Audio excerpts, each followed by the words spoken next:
PSC घोटाला CBI ने जांच करा के घोषणा करे हवे। ये पहली कैबिनेट के बैठक में संभावित हवे। छत्तीसगढ़ में भाजपा की सरकार बने के संगे संग पाछू सरकार के घोटाला के जांच की कार्रवाई भी जल्द शुरू होने वाला है।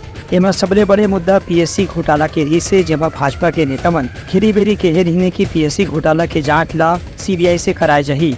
उन्हें व्यापम भर्ती परीक्षा के मामला में भी सीबीआई जांच के आशंका जताए जाते। भाजपा नेता मन के कहना है कि जनता के विश्वास ला जीते बर पीएससी घोटाला के जांच सीबीआई से कराना बहुत जरूरी है।